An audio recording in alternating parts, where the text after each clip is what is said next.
കേസിൽ പ്രതികളായ KSU പ്രവർത്തകരെ മുഖം മൂടി ധരിപ്പിച്ച് കോടതിയിൽ ഹാജരാക്കിയ വടക്കാഞ്ചേരി പോലീസിനെതിരെ പ്രതിഷേധം കനക്കുകയാണ്. സംഭവത്തിൽ പ്രതിഷേധിച്ച് KSU നടത്തിയ പോലീസ് സ്റ്റേഷൻ മാർച്ച് സംഘർഷത്തിൽ കലാശിച്ചു. വടക്കാഞ്ചേരി SHOക്കെതിരെ കൊലവിളി പ്രസംഗവുമായി KSU ജില്ലാ പ്രസിഡന്റ് ഗോകുൽ ഗുരുവായൂർ രംഗത്തെത്തി.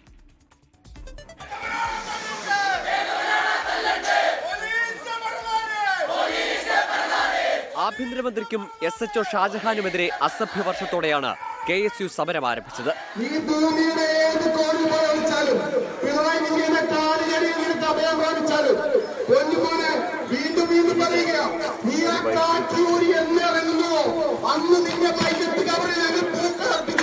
പിന്നാലെ സമരം അക്രമാസക്തമായി.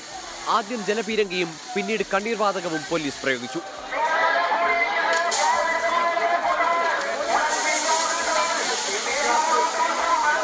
വടക്കാഞ്ചേരി SHO ഷാജഹാന്റെ പട്ടാമ്പി ശങ്കരമംഗലം വള്ളൂരിലെ വീട്ടിലേക്ക് യൂത്ത് കോൺഗ്രസ് നടത്തിയ മാർച്ച് സംഘർഷത്തിൽ കലാശിച്ചു.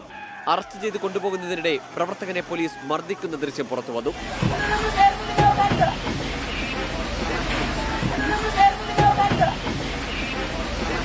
KSU പ്രവർത്തകരെ മുഖംമൂടി ധരിപ്പിച്ച് കോടതിയിൽ ഹാജരാക്കിയ നടപടി അപരിഷ്കൃതമെന്ന് KPCC പ്രസിഡന്റ് സണ്ണി ജോസഫ് പ്രതികരിച്ചു. KSU നേതാക്കളെ പോലീസ് തീവ്രവാദികളെ പോലെ മുഖംമൂടി അണിയിച്ചതിൽ മുഖ്യമന്ത്രി മറുപടി പറയേണ്ടി വരുമെന്ന് പ്രതിപക്ഷ നേതാവ് VD സതീശൻ. രാജാവിനേക്കാൾ രാജഭക്തി കാണിക്കുന്ന എല്ലാ ഉദ്യോഗസ്ഥന്മാരും ചെവിയിൽ നുള്ളിക്കോ.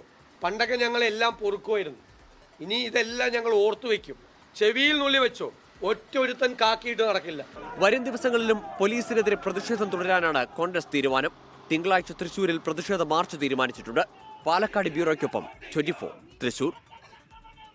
ലോകത്തെവിടെയായാലും ഏത് സമയത്തും 24 വാർത്തകളും ഓഗ്മെന്റഡ് റിയാലിറ്റി പാക്കേജുകളും എക്സ്പ്ലെയിനറുകളും വിശദമായി കാണാൻ ഞങ്ങളുടെ യൂട്യൂബ് ചാനൽ നിങ്ങൾക്ക് സബ്സ്ക്രൈബ് ചെയ്യാം.